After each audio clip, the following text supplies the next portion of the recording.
Yeah, so it's something I sort of started to think of recently, and I haven't put as many hours into it yet to get a really nice explanation of my thinking, but I'll sort of do my best. But a thing I started to think about was around that scientific method and that kind of discovery that we figured out. And prior to that happening, we sort of hadn't figured out a lot of those things, and we relied on a higher, what's the word, like authorities, perhaps not the right word, but we relied on somebody else to tell us why things are the way that they are and what may happen in the future and why things in the past have happened the way that they did.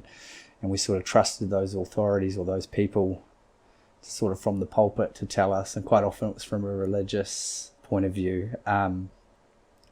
And then once we sort of figured out the scientific method and that we could actually come up with a theory and test it and then prove it, and it was almost like a form of maths where we're suddenly able to say, actually, I don't need you to tell me that 2 plus 2 is 4. I can figure it out now. I can write it down and say, okay, 2 plus 2, those numbers together are 4. Actually, I don't need you anymore. I don't need that centralization of that thinking and a group of people to get together and distribute that information. We can start to figure it out for ourselves. It's almost a decentralization of knowledge, I guess. And so I started thinking about Bitcoin in that way, where we rely on these figures and this financial system to tell us what the value of things are and how it should work. And it really, I know a lot of people have said this, but it's really when you look back, I think when we look back in the future to these times and the fact that all the important people in the financial world are gathering around to listen to one person tell us what the OCR is going to be, and that's going to drive the way the economy is working. And when they're having those speeches of Jerome Powell, etc., you can see the stock market and whatnot wildly swinging up and down through each sentence. And I really liken that as the same. Now with Bitcoin, all of a sudden, we've found a way better way to measure value, and it is like we've figured out, actually, we can do this with maths. We can do it ourselves. We don't need a group of people to get together and fill in that gap that we've not been able to fill in before, so that we can run the financial world and run the system of value and storing it and transacting it. There's also, with the mythology of it, again, we've got to the end game of it so that it's no longer even action that drives the market, but facial expression or intention is where we're at this point with the Fed, with the Reserve Bank, kind of ordaining or kind of alluding to what they're going to do next as opposed to what actually doing it. And yeah, so I've noticed that's been a common theme that's kind of emerged lately, is because there's nowhere left to go, and it really becomes this literally a guessing game of what the next thing's going to be. Yeah, they quite often, the big news that will come out of those announcements won't be the rate that they set, but the feeling they gave about what the next couple of rates are going to be. Because it's already priced in, as they say. Yeah. So no, that's really interesting. And again, coming back to your analogy of the this kind of Enlightenment or pre-Enlightenment era, where there was something would happen, and it was an observed phenomena, but the inputs into that were in a sense supernatural. We also have these supernatural figures. There's these institutions almost. There's kind of these papal kind of cathedral-like institutions of central banks. The inner workings of which have this coded language. It's as if they speak Latin within the way they talk about fiscal policy or the monetary policy. The whole thing, it purposely doesn't make sense, and it takes someone to go through the indoctrination to actually be able to interface with that. And by going through that indoctrination, it's also very difficult for you to then see outside of that frame of reference. If you've taken years to do all of the study, all of the postgraduate work, all of the the career development to be in a position where you're working in a place like a central bank or a major bank, your understanding of an alternative to that is going to be very limited. I think about that quite a lot as well, because in our last chat I mentioned, if you could see yourself in the shoes of someone at the Reserve Bank, kind of gives you an understanding and an acceptance of the thinking there. Like, I can totally get that. Once you're in it deep and learning it and living and breathing it, it's very hard for you to step outside of that and see that there could be a giant alternative. That's definitely the case. And it's interesting what you were saying there, because it is very true and accepted basically by all that the financial world is very difficult to understand. And so you trust these figures, because they come out, they've done the study, they've been working in it, they understand how these things are working and interacting with each other. And so they talk about it quite smoothly and clearly with that financial language. And the average person, we just accept that we don't really get that. We don't really know what they're talking about here. They sound like they know what they're talking about, so they're probably going to give me good advice on how to navigate this system. But perhaps then you could really talk about likening it to the scientific method. You can also correlate it with the printing press in that respect, because you had a system of centralization there where nobody had access to lots of books or written literature, and so they had to trust the people that held that, because they were expensive and handwritten, valuable items that the centralized figures held for you and were then able to tell you what they said, and you trusted them. And then the printing press came, and that all swept away, and all of a sudden we all had access to everything. You could liken that to this interpretation of, or this understanding of finance, where it's difficult to get your head around that whole world, but now with Bitcoin I can get my head around that. There's some really simple principles in there, and it doesn't take too much study to really understand the fundamentals of how that works. And even though it sounds like a complex technological thing, it's actually, the way that it works is fairly simple when you explain it, those fundamentals. Yeah, I like it. It makes it accessible for people. It's no longer this encoded Latin kind of hereditary thing that is inaccessible to normal people, and in fact kept inaccessible from normal people. It's open source. It's decentralized. It's as you say, it's the printing press or the scientific method distributed. And everyone gets to partake in that. It's very easy to get involved.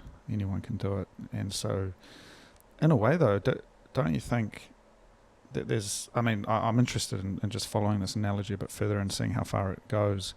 But with the, say, the history of the Roman Catholic Church, or these kind of religious institutions and their control on knowledge, wouldn't it not be true, though, that in a sense a lot of knowledge, a lot of innovation emerged despite there being that centralized power? A lot of the early universities, for example, and a lot of discoveries around the Renaissance were developed through monasteries and through the church. And so there was this kind of like emerging powers within, kind of these movements within the existing infrastructure to actually try and find something new. What are your thoughts on that? Most definitely. And I was actually thinking something similar a second ago, where I don't want to give the impression that I think the central disseminating of information through religion was a hugely awful, evil thing, because I don't think it was at all. Like, the human advancement through the advent of religion is unquestionable as far as I'm concerned. Religion gets an extremely bad rap today, but that's because we found the scientific method, and we came across a better way to figure that stuff out. And I think that's just a natural advancement through technology. And I think the same goes for value, where the world we've had has been fantastic. Eventually culminated in gold, the best store of value that we had, which we then produced fiat currency off the back of that, which was the best thing at the time, and amazing, because all of a sudden we could transport the value of gold, because it was always just the transmissibility that was the problem with gold, and we essentially solved that with paper. If we never broke that standard, if governments had stayed disciplined, maybe we wouldn't have arrived at this point yet, where we probably require something better. So I think now we're just in a similar position in the last days of before state and religion were separated. We're in a similar situation now, where it's brought us great advancement, and there's no doubt it's huge, been huge for the world. But we're now at a point where we've found a new technology, and now we're going to move forward. Every time we find a new technology, it doesn't mean the last one was bad. It just means it run its course, and now we've found something better. Yeah, and it's that transitionary period between the old paradigm and the new one, which we're living in right now. And so that feeling that there's something in the air, that things are changing, is it's quite an electric feeling. And I feel sometimes like it's maybe this is what it felt like to be involved with the Enlightenment, or the Scottish Enlightenment, or one of these scientific movements that emerged at that time, and the energy and the power that had, which I just don't know if we've had for a long time. Perhaps not, and it's interesting because I feel that way as well. And the one depressing thought I have that really guts me is that I'm not going to be around long enough to see the full advancement of this thing. And I mean, the faster the better from my selfish perspective. But, and if I die in 40 years or so, I fear that I won't get to properly reflect on what this did for humanity. Having said that, the closest thing I think in my lifetime would be the advent of the internet. And so we can say, I don't know exactly how old you are, but I've lived through the entire thing. And the interesting thing I find about that is that there was no single point in time where you just thought, oh, okay, now we've revolutionized communication. It just happened over that period of the last 30 years. And it gives me great hope for Bitcoin coming in, because there's a lot of doomsday talk where it's sort of a revolution to change the world that much. But the way the internet played out gives me a lot of hope, because it disrupted some seriously large institutions in the way that we did things. But here we are, it didn't upend the world. And it came in a way that suddenly we look back and like, oh, wow. Okay, so everything changed on the back of that. But there was no war because of the internet. I mean, finance is a different beast because there's something else about it, and that's money. But it does give me hope that well, going back to what you were saying, the internet, I think, is the closest thing in our lifetime to that. And the way that happened, I'm hopeful. I'm not sure, though, like the internet, because I agree, having seen, I guess, the wider spread development of the internet, and just its everyday use, that's been quite interesting. But I don't know if I really feel, perhaps the closest I feel to that sense of energy, in the kind of the sense of a movement, is perhaps, say, the mid 2000s. The kind of the hustle culture which emerged. I definitely think coming up, I grew up into that, and that was definitely sort of the, if you've got the unicorn idea, if you've got the business idea, you can make it happen kind of vibe, which I just don't know if that's, looking back, I feel like that was an anomaly. Like a lot of young people I know today, people coming out of university and that, they don't really want to do anything.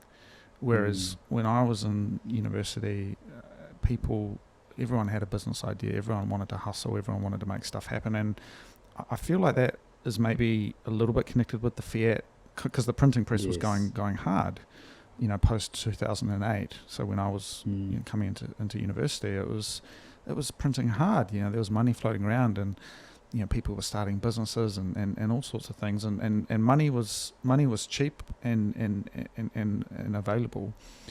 But it was almost like a hollow kind of a thing, and it didn't really feel like a purposeful change. And when you're young, it's hard to know the difference between those two, between a purposeful change and just doing something for the sake of it.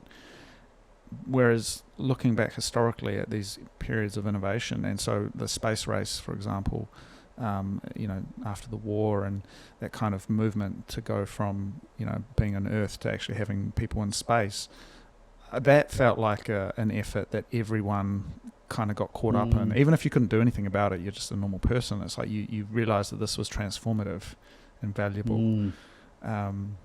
And perhaps the Industrial Revolution or the Enlightenment would have felt that same way. You know there's something happening and it feels bigger than you. I don't know, just ideating on that. Yeah, that's interesting, because I feel like we've had a bit of a, like, the moment basically Bitcoin was released out of the recession, the global financial crisis, and then we had the Occupy Wall Street movement. I feel like we've got a disconnect there of about 10 years when Bitcoin's really starting to catch on. Because, man, if that movement had studied money and known about Bitcoin, that could have been quite huge. I feel like Bitcoin just came slightly too late, but then maybe we needed that crisis for Bitcoin to be born. But I feel like if they had that, there could have been a feeling with that, because people were really polarized, and I did really get into that at the time, where I was sort of studying how money worked, and it was the first time I really started to learn about fractional reserve banking. Yeah. And was just blown away. I just suddenly had this realization that money is not money like we've been taught. It's really abstract, and I just couldn't believe that really at the time. And I thought there's something has to happen here. There's something better than this. And if Bitcoin had been, I mean, it got released at that time, but I didn't heard of it. But if it had been established slightly earlier and was known at that time, I wonder if there could have been a more faster revolutionary shift where everybody got that feeling and it just was a real groundswell quickly across the world. Because, man, the banks and that whole system was ripe for the taking at that point, where people wanted a big change. Perhaps, I mean, it's interesting. I think the movement, it was that spurred the release, though. So the bailout of the banks and all that. So it couldn't have worked, perhaps. Yeah, and it's also arguable that maybe the timeline wouldn't have been there, because it even today we're still. I think we're at an anti-fragile state today, but where we were back then, it could have been co-opted. The ability of people to develop and to communicate. I don't know if we would have had the same level of decentralized communication protocols and things. So trying to organize Telegram groups and all of that kind of surrounding, scaffolding that is part of the ecosystem. I don't know if it would have been there. So that's true. Yeah. I do recall Occupy Wall Street as, I was a bit younger then, but I think one of the failings of it was that it was a political movement ultimately, it was on the street, and there were a number of these kind of colour revolutions. There was the Arab Spring, there was other things that happened after that, which were all, I think, manifestations of a political desire, but ultimately the political has been always co-opted by this kind of perverse fiat, or for a long time this fiat system, and so you're kind of playing their game in a way. Whereas the technological route which we're looking at here, it kind of just renders what was previously dominant obsolete. And so, effectively overnight for some people, but over a longer period for others, this new system usurps the previous one. And there's nothing within the realm of that previous system that can kind of fight back against it.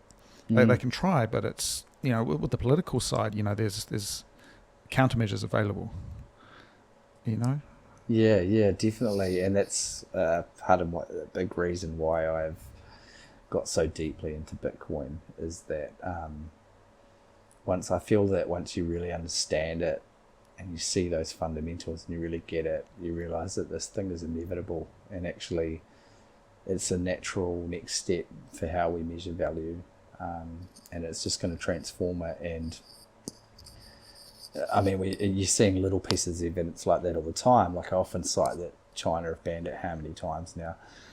The way China run their nation is if they ban something, it's banned. Like, so to see them repeatedly do this and still have a huge amount of Bitcoin activity going on in the country is just a massive point.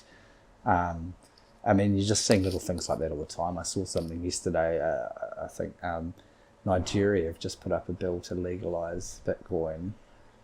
I mean, they banned it in early 2021.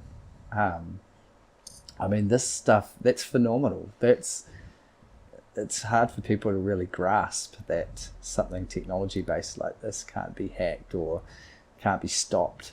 But that is the level of discovery that this thing is. It's amazing. Yeah, I think with the China question as well, I'm very interested in China. I've been there a little bit, actually studying Chinese. I'm very, very interested in Chinese culture and all of that. And what I think is interesting there is that there is obviously the Bitcoin, what you just said about Bitcoin being banned and it's still being used, but there's also a certain, it's a shame in a way what has happened there. It's sort of the people have become so intertwined with the Communist Party and the government that the ability for Bitcoin to really help them. I mean, ultimately, it's the only thing that could help them, I think, because they're so controlled and surveilled and censored, and it's only getting worse, And I think when I went there last in 2018, maybe it was kind of on, it was on the rocks, but most certainly some of the things I've said publicly now, I'd be very wary of returning to China. Unfortunately, I'd love to go back, but it's just become a Orwellian state, literally.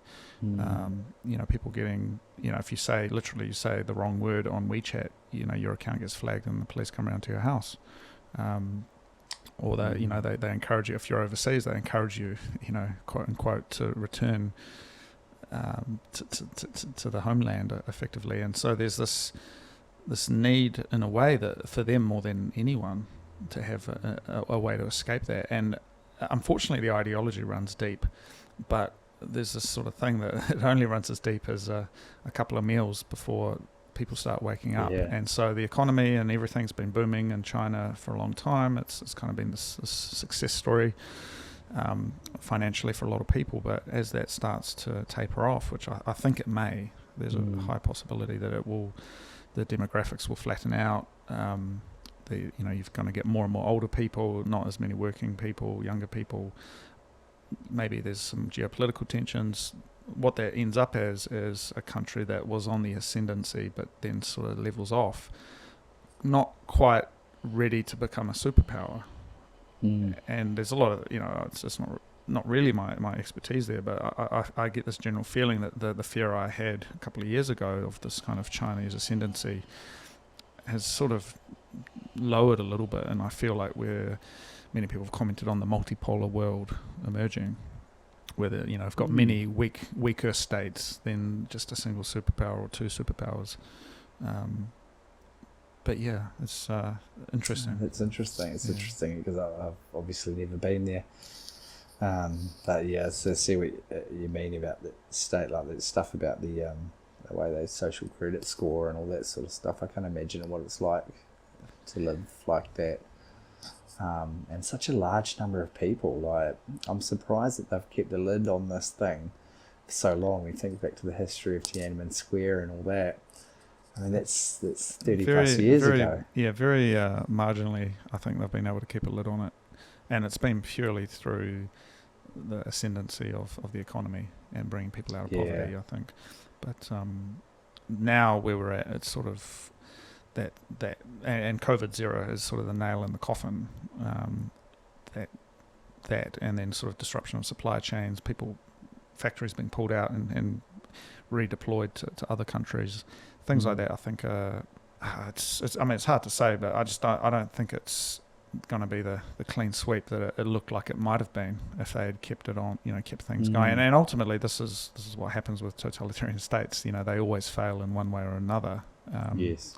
It was the same with the Soviet Union. I mean, they arguably were a bigger threat in terms of military power, but China this time was a kind of the economic powerhouse. But it came at the cost of eventually they had to remove so many rights and freedoms that people weren't able to innovate or do the things that are necessary for an economy to really go to the next level. And so globalization, the idea is it's sort of all of this manufacturing, all of this innovation moved to China, but there were not fundamentally any huge steps forward in terms of its actual output. It just started accumulating other things that were already out there, and it kind of hit that, but wasn't able to go beyond it. We didn't see any really transformative technology come out of China. It'll be interesting to see as Bitcoin gathers pace what that means for China and how that rolls out in China with all, because they've actually got been a big player in the history of Bitcoin, and we sort of looked to that. We had what they estimated they had around 70% of the mining hash rate at some point, until they really turfed a lot of that out. It's very interesting. Some people liken that action to their selection of silver as their, because I believe, and again, I'm not an expert in this history, but I believe when prominent countries were moving to a gold standard, China chose silver. I don't know if you've read about that. I think that is what happened, and they perhaps suffered for that. There's a long history of, if you look at the way China developed, Henry Kissinger, actually, of all people, has an interesting book on China, and it sort of details sort of the various attempts historically to kind of understand it and integrate with it.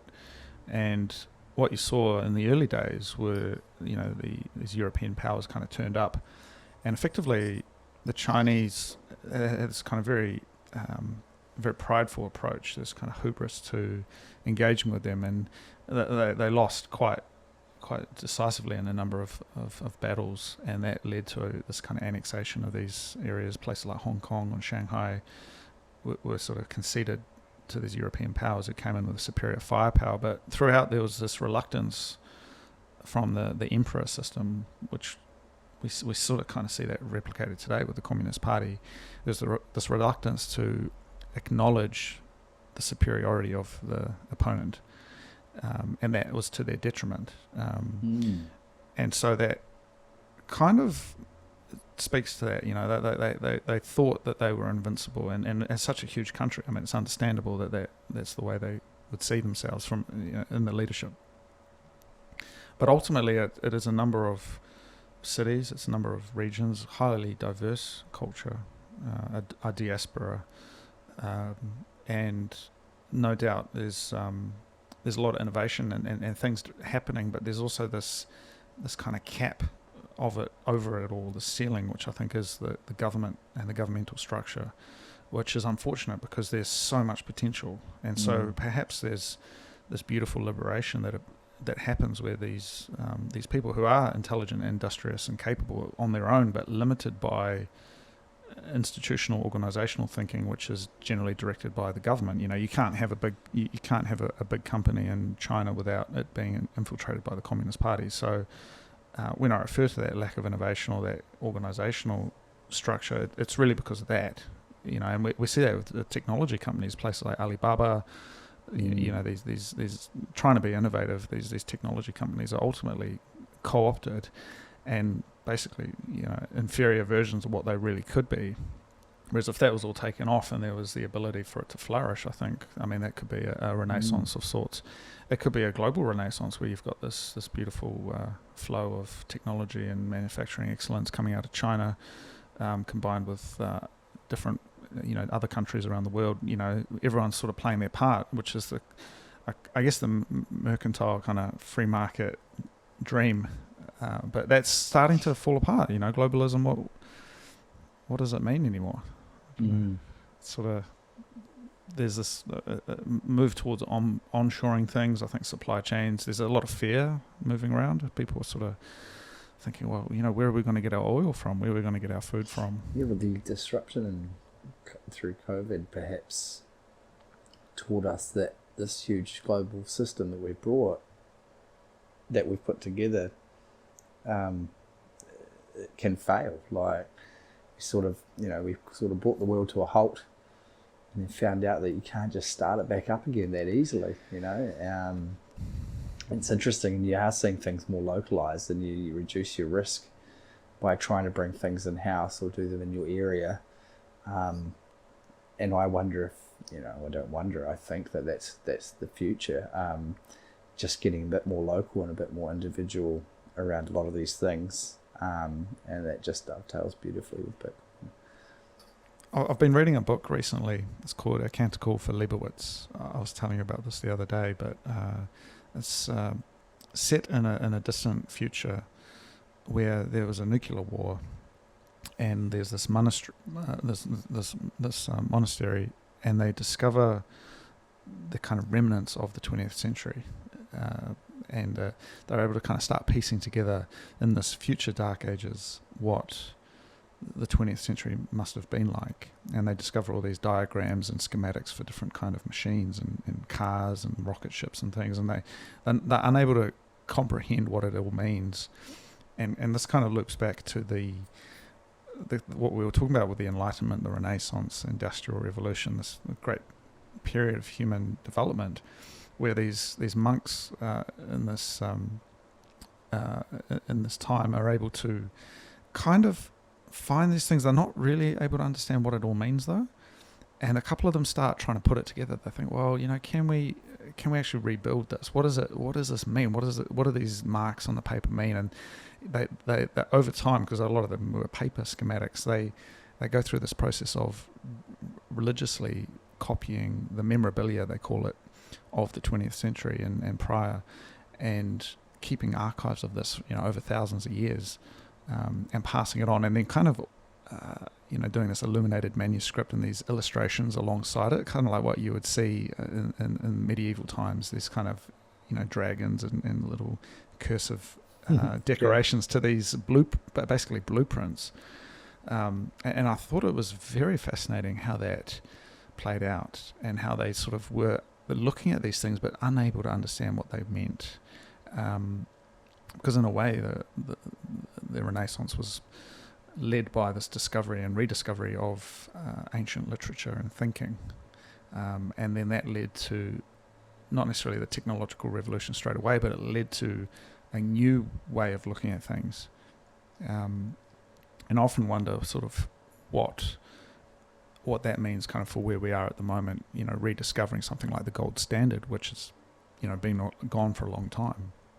It's almost mythology at this point. What does that even mean? What does that feel like, most importantly? Like we're able to talk about it, but are we able to really put ourselves into that paradigm to feel like you could have money and put it aside for a long time and it wouldn't lose its value? Like what does that change about the way you feel and about how you see the world? Yeah, well, since I've understood Bitcoin, that change has been huge in my life. And when I sit there and just think about it, I blow my own mind with thinking what it could mean. Like, we just don't know what a world looks like when you can do that. We've had a period, the gold standard, where we got somewhere close to that. But that deflationary world where we can put something away and know with certainty that it will have more purchasing power in the future, it just changes completely your mindset and everything day to day, because you just start seeing these things and thinking a lot about these things, and it is the Fiat thinking, like we were talking about. It's gonna change things so massively. Sometimes it's beyond comprehension what it could mean. There are going to be things, the way that people behave, or things that happen in the world that nobody in Bitcoin is predicting now, that we just can't even see. Like, it's a whole new world out there, and I can't wait. It's going to be amazing. Yeah, I think it's already starting to happen. Coming back to the historical analogies, say the Scottish Enlightenment, scientific development, Industrial Revolution, that era, which saw effectively the industrialization of civilization. So you went from agrarian society to the ability of machines to be able to do the work. The development of astronomy, physics, chemistry, all of these things, which happened in a very organic, decentralized way. It just sort of emerged, and I think that emergence is hard to predict, though I agree with you. I think it's going to be big, but it will leak down into every facet of society, and that's exciting. I think we can't quite predict Because it is interesting though to come back to the A Canticle for Leibowitz, the story. That there's sort of a final part of it, which is set in a much distant future where they have basically gone through a dark ages after a nuclear war, and then they've actually rebuilt up to the point where they have nuclear weapons again, and civilization's developed again further. And so there's this very distant point in the future towards the end of the book where the character's talking about cars having these kind of like dials and kind of very mechanical, you know, I guess accessories and things, because the book itself was written in the 60s, I believe, or it was sort of post-war during the Cold War. And so his idea, the author's idea of what the future, the distant future might be like, had no comprehension of, the kind of computers or any of the stuff that the internet, any of that. No doubt that he would have been aware of computers, but he didn't think that they would have been embedded in everything. And so he wasn't able to perceive that even thousands of years into the future. They didn't imagine that, or much, many examples in science fiction don't really encapsulate development, like transformative developments that happen after that piece came out. So they seem quite kind of anachronistic and kind of quaint when you look at it like that. That's so true, and you see it. It's repeated itself throughout history. We do have a striking inability to accurately foresee what a new innovation is going to mean.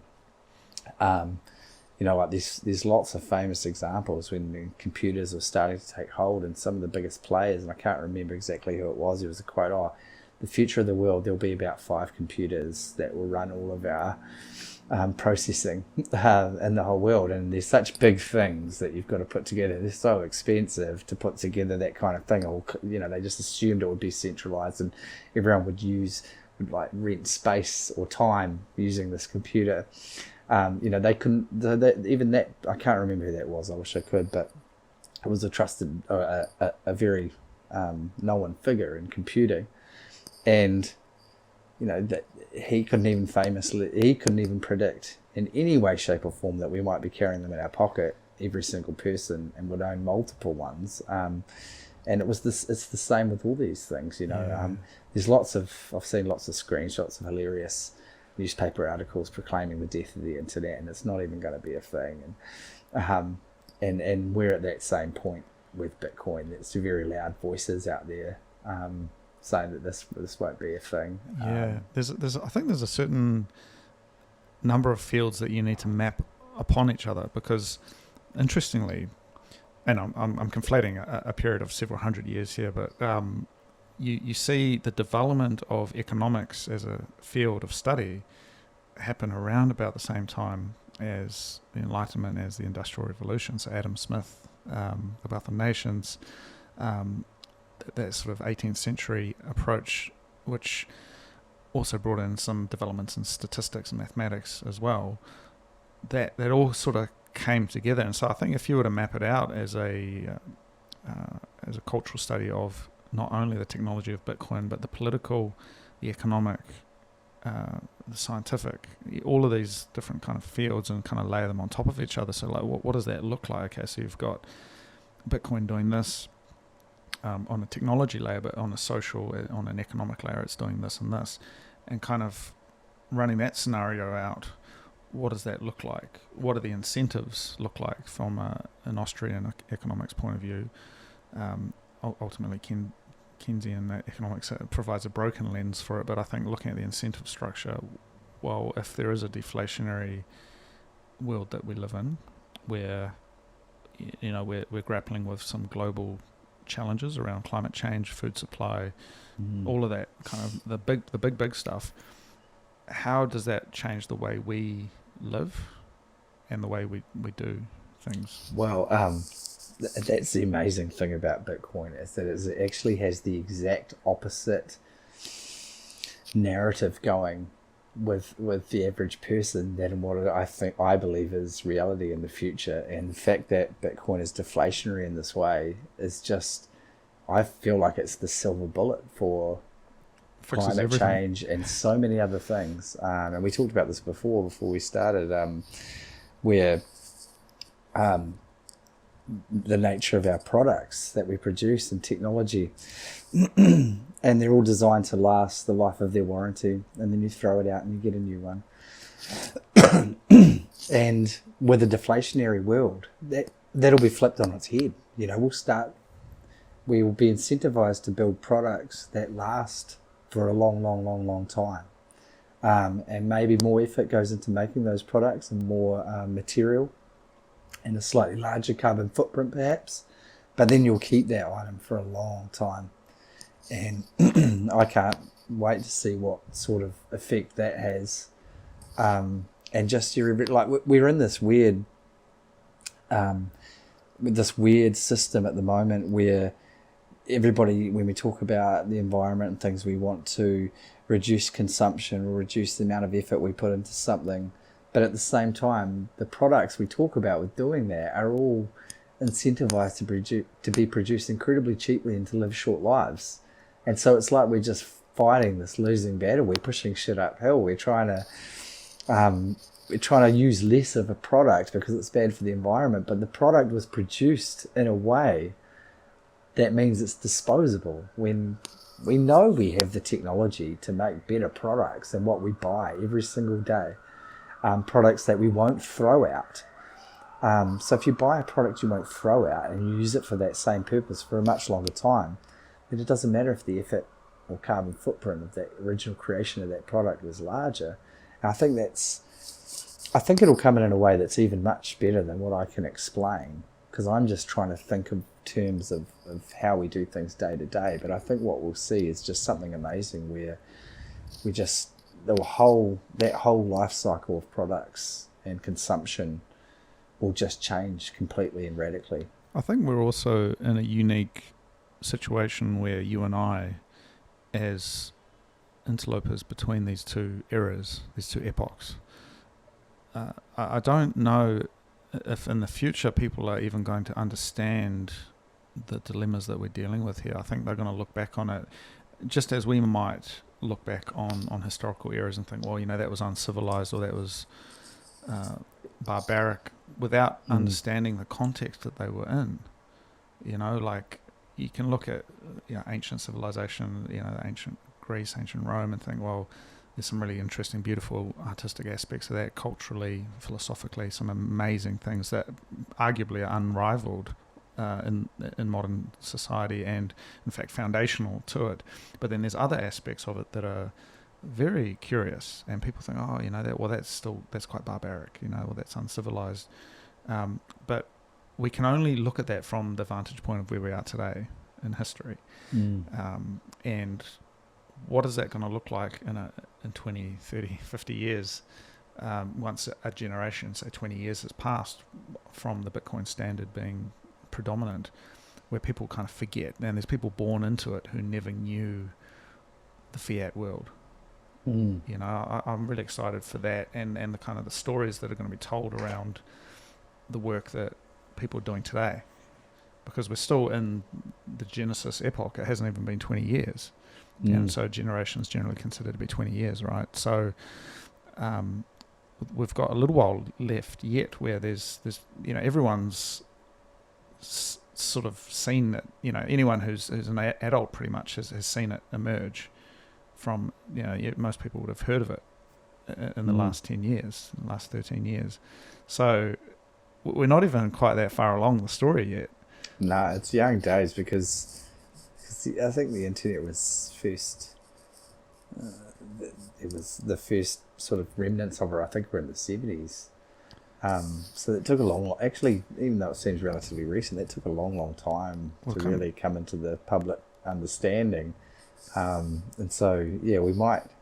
And again, I often get depressed and thinking, I hope it doesn't take too long before everybody else starts to really understand Bitcoin. But going back to what you were saying, originally saying just there, and it's sort of what we talked about at the beginning, is I think that in the future we'll look back on those Federal Reserve and Reserve Bank announcements with some hilarity. Like, it will be just black or white smoke from the Vatican City. we'll look back on that and go, is that really how things used to be done? It You was had so a loose. small group of people get together and agree on the base interest rate for the world. Like, it's just insanity. The bishops, around the round Yeah, table, agreeing on some decree, some Fiat yeah, yeah. decree. And And then we're all hanging on every word of the main guy. yeah, It is, for such an important thing for the world, it's insanity. Like, such an important thing that drives so much of what goes on, to have something so closed like that of unelected people, it's pretty crazy when you think about it. yeah. No, well, I'm very excited to continue these discussions and to uh, dive into kind of the conceptual side of what this could all mean, because I think there's a lot of technology,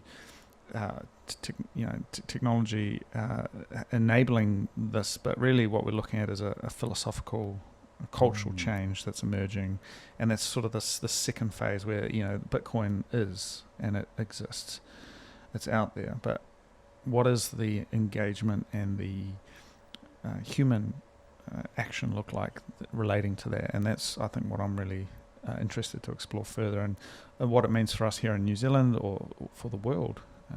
Yeah. Well, thank you very much, No, thanks. Bitkiwi Paul. It's good to talk through some of the ideas over a few beers, and look forward to catching up again soon. Yeah, cheers, Cody. Look forward to it.